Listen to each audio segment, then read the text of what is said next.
I fought so hard and got so far, but in the end, it doesn't even matter. Okay, I think I'm over it. All right.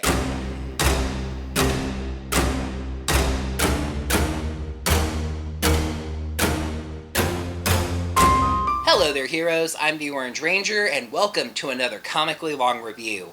Apologies that these comic reviews haven't been coming out too often or on any sort of regular schedule. ACLR is an ongoing but unscheduled video series, so I get episodes of these out whenever I have time to do them. I am trying to get myself on a workflow where I alternate the various video series that I'm working on. However, episode reviews, and that's whether that's Power Rangers episode reviews, or right now, during the hiatus, Tattoo Teenage Alien Fighters reviews, those take precedence. I want to get at least one of those out a week, if possible. As I said after Shattered Grid, we're going to be alternating between the two main series to get them both caught up. So this time, it's time to see what the Rangers of the past did after Ranger Slayer's intrusion and redemption in getting back to their battle against Rita Repulsa. Let's take a look at Go-Go Power Rangers, issues 13, 14, and 15.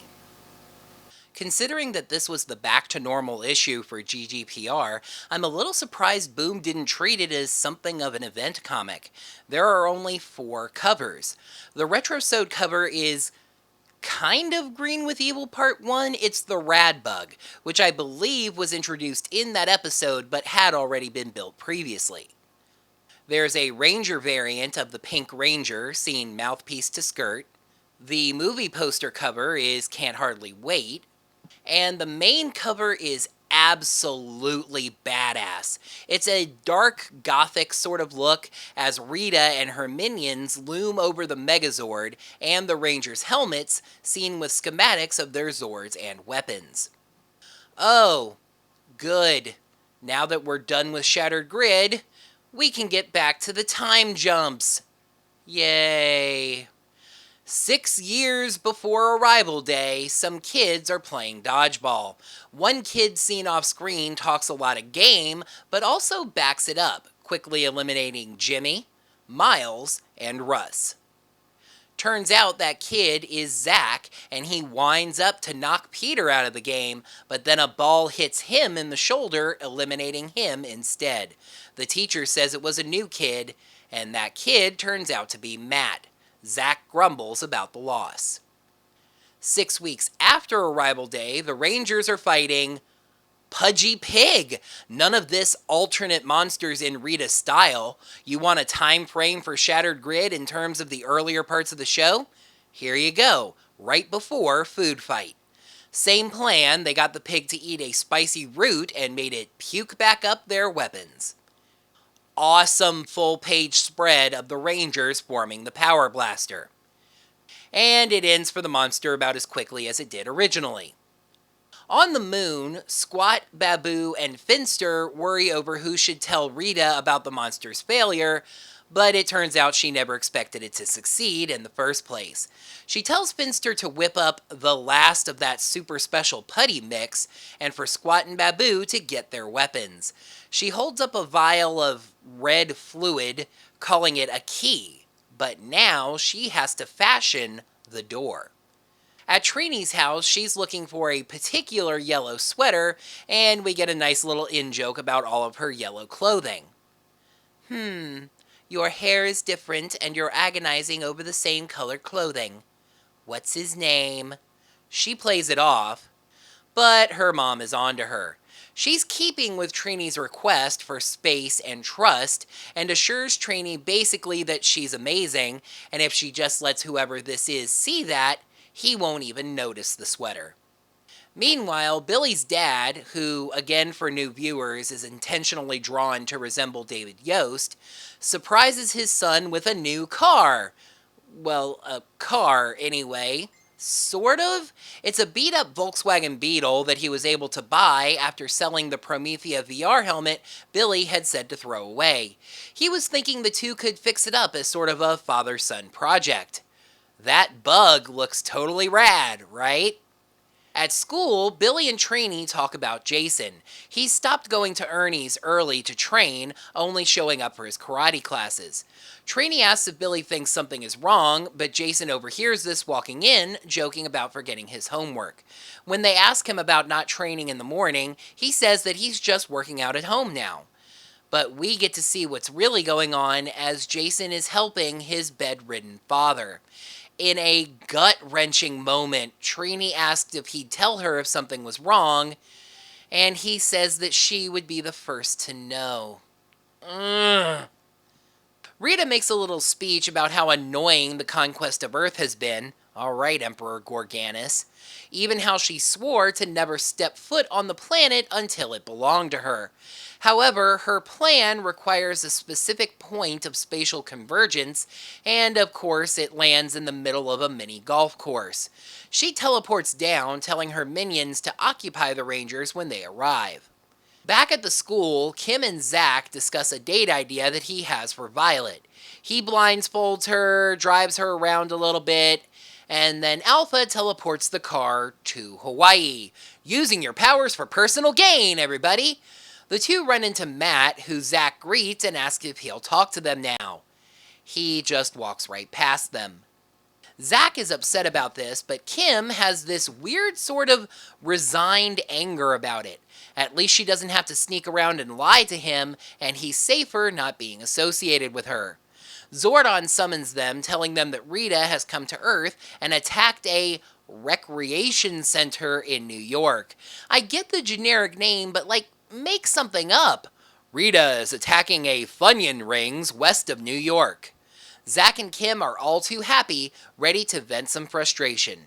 Nimbar on a platter, I love this artwork. Full page spread of the Rangers morphing and leaping into battle. Mwah! The Rangers get to work, Kimberly fighting off some putties and telling them off for attacking the Chuck E. Cheese. Goldar attacks a kid in a go-kart, but Billy throws another one at him. Suddenly, the Rangers notice that Rita is forming some kind of giant rock circle. They go to stop her, but Finster comes in with the Mega Putty. A giant, but not seemingly actually giant monster-sized, putty with a pentagram on its chest because of course. Through Dragon's Eye and Chimera's roar, I command the ancients to unlock this door. With fire, water, wind, and rock, the great gatekeeper shall hear this knock. A portal opens. Rita turns and tells Goldar to guard the palace with his life before walking through. Her minions are shocked that this actually worked, saying it's time for them to go, Finster even saying goodbye to the Mega Putty. The portal starts sucking in everything else for some reason. I mean, Rita opened it to walk directly through it. Why is it pulling everything else? Anyway, Billy got the civilians clear, so they're safe there, but Jason and Trini and the Mega Putty were closer and are getting sucked in. The Mega Putty has nothing to hold on to, and the two Rangers are stuck in its hands, so all three of them get sucked into the portal. Back at the palace, Squad is concerned about something Rita said, worrying that he'll be punished when Rita returns. But Babu turns it in an interesting angle. Maybe it's Rita who has failed them. We cut back over to wherever it is Jason and Trini ended up. Jason calls out to Trini and she responds. Aw, man, okay, this is not cool. The artist got the two of them confused. You see, Trini is answering, but clearly that's Jason. For Zordon's sake, how did they not catch something like that? Anyway, the two are apparently in that void that the Beyond the Grid Rangers are also in. No, I'm kidding. Just weird space somewhere. Trini says that's something you don't see every day. Jason says that's not the only strange thing. And yeah, the Beyond the Grid joke wasn't the only joke I was making that was not actually an art error. Jason and Trini have switched powers. Jason stands before her as the Yellow Ranger, and making her helmet vanish in that weird way that they can, Trini realizes that she is now the Red Ranger. Jason theorizes that the portal flipped their powers. Trini suggests trying to morph again and tries it herself, but it doesn't work.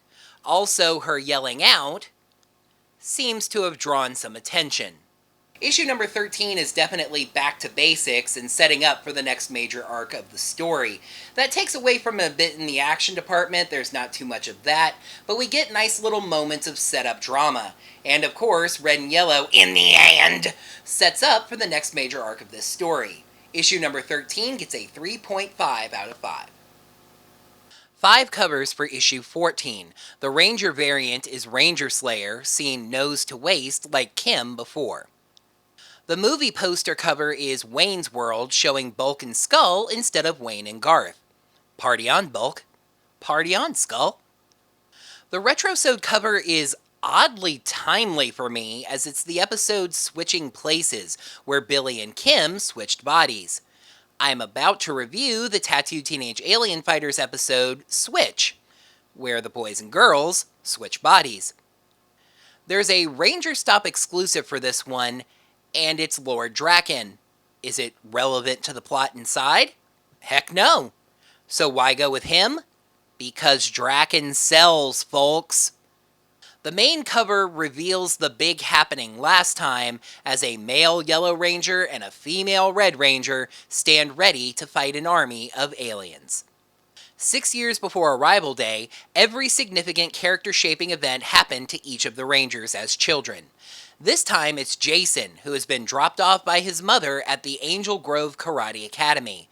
The dialogue reveals what I think we had hinted at before over in the main line.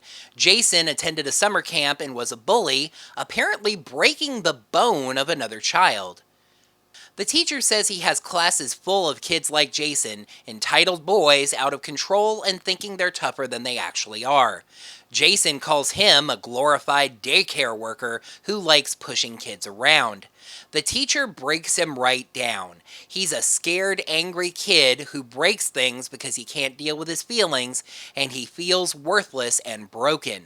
Jason attacks the teacher, who easily blocks it and says he only thinks he's broken, and attacking him is proof of that. Jason wants to bail, and the teacher says, fine. But if he leaves, he will become everything that he thinks he is now. But if he stays, he can learn to control his feelings and be in control of himself. Jason asks if it's going to be tough, and the teacher says it's the toughest road that he will ever walk. But if he takes it, he could become a person who fears nothing. Like, for example, giant snarly lizard monster creatures. Jason runs away from them, realizing that he's become more agile. Trini thinks the creatures may just be curious, but then they attack her. She fights them off with punches and kicks, finding herself stronger. Trini calls Alpha and Zordon, but gets no reply. Jason plays it cool, saying he's gonna brag about all this to Billy, but Trini is scared they may not get home. Sure, Alpha is searching for them, but there are billions of star systems. Jason wonders if they can link their communicators, and Trini finishes the thought to create a homing beacon. The other 3 Rangers report to Zordon what happened. He says that the two crossed through a trans-dimensional gateway with Rita and are likely wherever Rita is. They don't know where that is just yet, but they are searching. Zordon warns that with just 3 Rangers, they aren't as effective, Kim surmising that he means they're not going to have the Megazord. Zordon tells them to stay vigilant, and that this may have even been an intentional divide-and-conquer strategy. Spoilers, it wasn't. Zack realizes that if the two are gone for a while, people are going to start asking questions, so they're going to need to come up with some excuses. Billy says he's going to stay and help Alpha. When Zack and Kim leave, he confirms with Zordon that finding the two of them is going to be nearly impossible. Speaking of Rita, we get a montage of frames of what she's been up to. She finds an old door and is then captured by guards.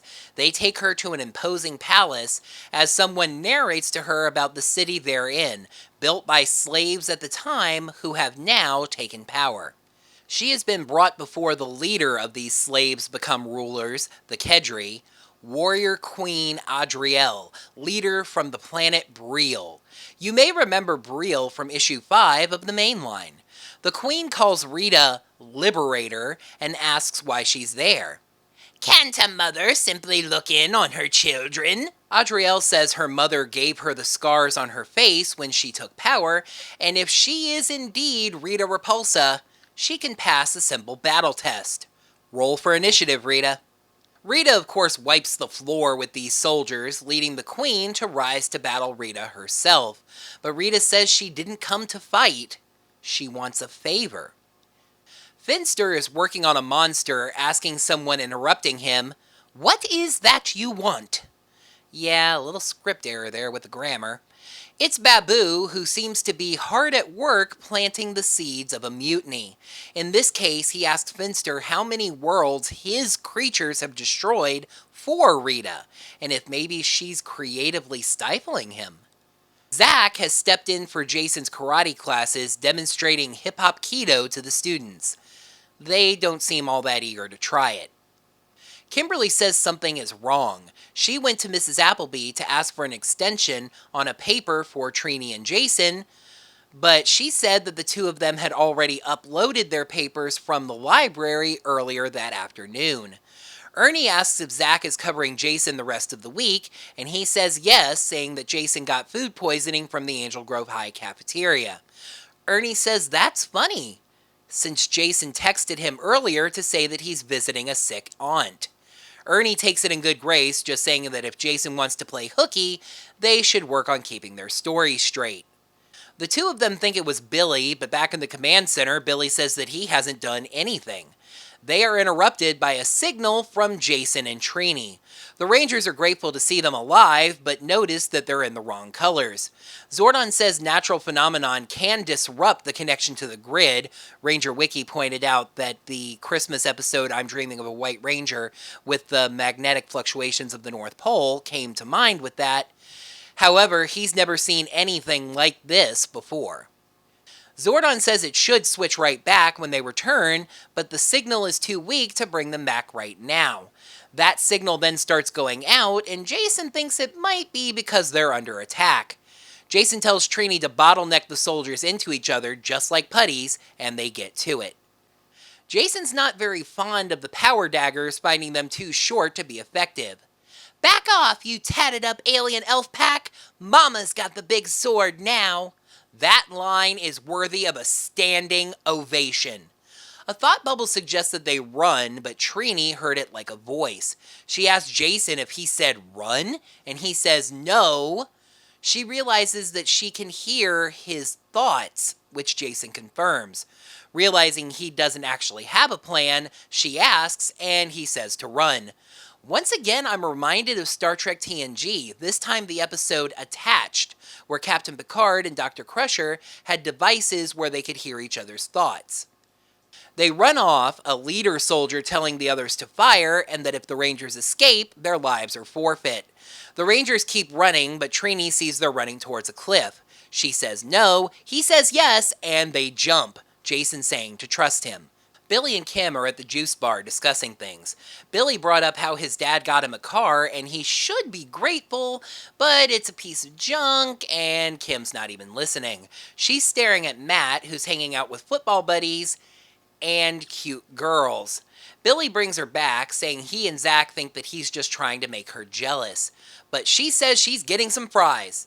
She orders fries so crispy that she can play darts with them when Skull walks over to hit on her. He heard that she and Football Matt are not she and Football Matt anymore, calling him a moron for dumping her. He shoots his shot, asking her out to anything that she would want to do. And Kimberly accepts to his excited amazement. Back on Breel, a caravan heads somewhere, the Queen talking about how nobody has set foot inside of it for generations. Some of the Kedri actually worship whatever it is, feeling it holds the secrets of the universe, to which Rita cryptically agrees. The Queen calls it a monument of salvation to her people and says Rita cannot be allowed to enter alone. Rita is in total agreement with this, asking for her and whatever soldiers can be spared. They arrive at the Temple of Repulsa. The Queen asks what they're getting from it, and Rita says it's a new beginning. And the end of the Power Rangers. I'm starting to feel like there's kind of a pattern to some of these issues where we get 2 issues of setup followed by a little bit of payoff. We see that here with only 2 Rangers even battling, and even then, that's mostly running away. It's more exposition with things like Kim's issues with Matt and Rita finding the palace. But, as we've seen multiple times with Boom Comics, quality setup can lead to excellent payoff. Issue number 14 gets another 3.5 out of 5. Only 4 covers for issue 15, which is kind of the standard, come to think of it. Main cover, retrosode, movie poster, Ranger variant. I actually want to skip the main cover for now, as I think it spoils a fairly big moment. The Ranger variant is Ranger Slayer, kind of showcasing a sub-focus on Kim. The movie poster homage is Grease, which does still kind of hint at what I'm talking about, just not as much. The retrosode is Happy Birthday, Zach. By the way, Canasty Nasty Night is one of my favorite monster names. 3 years before Arrival Day, Trini is ready to run. A boy tells her it's all the way to the lamppost and yells, "Go." She runs, the boy encouraging her as something loud approaches from behind. It's a fighter jet, and it passes her well before she makes it to the lamppost. He tells her that she would have won easy if it had been a C-17. As she rests, he asks if she wants to be his best friend. I mean, she outruns airplanes. She says she didn't win, but he still thinks that she's the coolest. On Breel, the Warriors look for Jason and Trini, and there's this weird inset frame that separates nothing from anything. I think the only reason it's here is that the location caption wouldn't fit in either corner, so they had to put it right here, and then inset it so it was still corner frame. Anyway, they think the Rangers must have died when they fell, but we see that the 2 are clinging to the bottom of the cliff, and I call shenanigans, good sir. Lies and flim-flam, that. We saw in the last issue that they fell way past the cliff's edge. The lead soldier tells them that Rita won't be happy they're coming back empty-handed, and that they will make their peace with their ancestors on the way back to the temple, if you see what he's getting at. Jason brags that they didn't die, and now they can follow the soldiers back. Trini has come to realize in a scene that is basically ripped from TNG's Attached that I mentioned earlier, that most of the time Jason says he has a plan, he's really just making things up. She remembers something that his sensei said: sometimes confidence is better than knowledge, and he tells her to literally get out of his head. But this is not optional. They're hearing all sorts of thoughts. He's constantly hungry. She can't stand the sound of Velcro. Trini is in love with him. Wait, what? She denies it, but he's on to her, feeling all of the things she feels when she looks at him. She plays it off as what was once just a little crush. It's not like she faints every time they touch, etc. He brings up how she told him that what the fake Matt said about her feelings wasn't true, and she spills. Trini is a military brat. 8 bases in 15 years. Just long enough to make a friend or 2 and then moving away.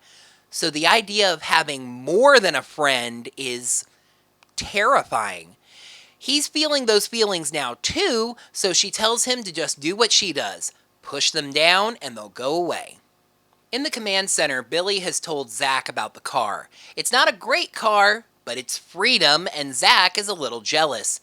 Even though Billy says it only has 3 wheels, so it's definitely not freedom at the moment because it's not going anywhere. He says it's too bad that Billy can't use some of the alien technology of the command center. With that, he could pimp that ride pretty cool. So, some people have been wondering exactly where this modernized take on Mighty Morphin Power Rangers takes place in a time scale. Well, the TV show Pimp My Ride ran from 2004 to 2007. Make of that what you will. What follows is something that we've seen before, but with a new person this time. Yes, we get Kim and Matt's first date, reenacted by Kim and Skull. She's mainly hoping that they won't run into Matt, and worries that Matt may be dating Marlowe, who you might remember as the evil, frigid prom queen girl that screwed Bulk's situation. He's trying to stay smooth and compliments the shape of her head. Completely oblivious, he feels like he nailed it. Kim plays the football game this time, hitting 9 in a row. She has the date all planned out, making Skull wonder if she's done this before. She says she has, once, but this time she's gonna get it right, even thinking to avoid the corn dogs. Skull realizes what's going on, but sticks with it for the moment. Rita approaches the Black Lock, because apparently this plan involves many locks. Adrielle says her grandmother, and by this it's unclear if she means Rita's mother, since she accepted Rita calling herself their mother, or her actual grandmother, told her a story of how someone got through the doors and started trying to figure out the combination of the Black Lock. The guards found him scribbling in the sand, totally insane. The lock drives anyone who touches it insane, which is why she destroys it instead of trying to solve it. Adrielle says that her grandmother also told her to walk the path of heaven, that inside is an unleavable maze of fire and lava, basically. Rita says that's nonsense. It's far worse than that. The queen starts setting up a perimeter with her soldiers, but Rita points out that it's too late. They're basically already under attack. These are kind of ancient Egyptian-looking putties, and Adrielle points out that Rita created them so she could order them to stand down. But Rita says that she designed this temple to resist anyone, even her. In fact, if any of them besides her survives this, she's going to be quite disappointed. Meanwhile, Bamboo is trying his wiles on Goldar, a risky move, especially in Goldar's weapon-adorned bedroom. His tack with Goldar is based on the glory of battle, asking when the last time they won was. Does he even remember? Goldar says his oath is to Rita, but Babu says he understands oaths. He took one himself to the Pongi king. That king commanded Babu to make him an invincible army, and what Babu initially painted as an accident turns out to have been quite intentional. He turned them all to stone on purpose, not wanting to sacrifice his life for his king's idiocy. Goldar is impressed at this kind of wisdom, asking what they might do if he did feel Rita was incompetent. He says the same thing he did with his king. Back on the Ferris wheel at the carnival, Kim keeps saying that this is the best date that she's ever been on. Skull is starting to accept reality, saying he knew a date with her was a long shot.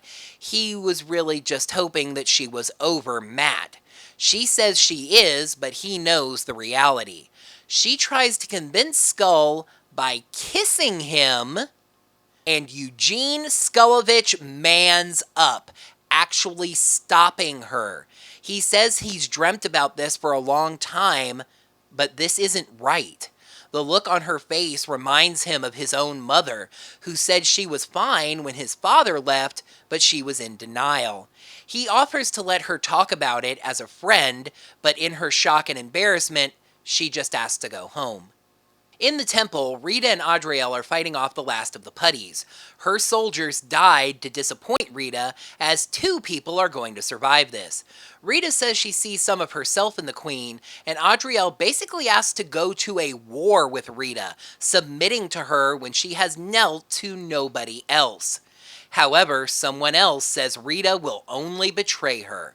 It's a chained-up spectral Breel who says they've been waiting 10,000 years to be free and conquer Earth. To see Rita again. This, as it turns out, is Montar, who you might remember is the general that Rita killed for overambition. She once again says that he plotted to betray her despite no evidence of that whatsoever, so she not only killed him, but as it turns out, she bound his spirit to the temple to guard it.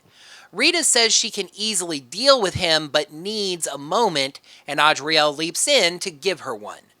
He's faster and stronger as a dead ghost for some reason, and moves to kill her, but Rita seems to summon his old helmet, destroying it, which dispatches him. The 2 evil ladies move along. Jason and Trini get where they're going with more banter about hearing each other's thoughts. Jason's plan actually completely worked as they find the temple. Jason has sort of formulated a plan this time: sneak past the army into the temple and find Rita, all without dying. But oops, when he said dying, his thoughts drifted to his father, and Trini noticed. She asks, but he tries to end the subject. She grabs his hand, asking why he didn't tell anyone. He was afraid that telling someone would make it more real to him. His life is crazy enough being a Power Ranger, but this is a different kind of madness. After dealing with the Matt situation and his family and balancing things with Trini, he's nearly at his limit. Jason doesn't know what to do. Trini touches his face. He touches her hand, and the two of them kiss. This was the scene that was placed directly on the front cover, which, as I said, I think kind of spoils it. Jason and Trini, Kissing. As a giant monster roars behind them, its mouth conveniently forming a yellow and red heart. And by the by, you may have noticed that most times I've been ignoring the transitional dialogue, as Boom seems to use it for every single page, and it gets a little bit old, but I love this one. Finally! As you could probably tell by that throat-destroying voice, it's Rita saying that they've arrived where they were heading. Adriel asks what kind of dark protections this room has. Maybe a three-headed dragon? Ooh, she was really close, actually. But Rita says Montar was the last line of defense, and they're safe now. The Queen wonders if this weapon is so powerful, why doesn't she just use it? But she worried over what kind of influence it might have had over her.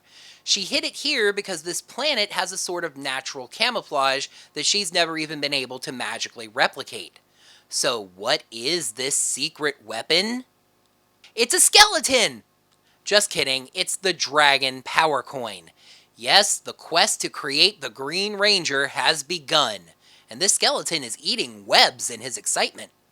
I was expecting payoff. I got some payoff, but not as much as I was expecting. Jason and Trini's link grows stronger, they learn major things about each other, and yes, they kiss, but where does it go from here? Rita finally has her hands on the Green Dragon Power Coin, but what does she plan to do with it? And what is Kimberly going to do after, of all people, Skull rejected a kiss from her? We will find out in issues 16, 17, and 18 of Go-Go Power Rangers, but you know by now that's not the next video in the series. We need to check back in on the Solar Ranger and the merry crew of the Terra Promethea, which we will do when I take a look at Mighty Morphin Power Rangers issues 34, 35, and 36. That's going to do it for another comically long review. Thank you, heroes, so much for watching, and thank you for your patience as these videos come out. Like I said, I'm not really sure when they come out. I'm going to try to get it on a regular workflow where I work on them on a regular basis every so often, but episode reviews still take precedence, so we'll see how often I can get these out. If you mainly just enjoy these comic reviews, thank you for your patience, and I appreciate you waiting for them to come out.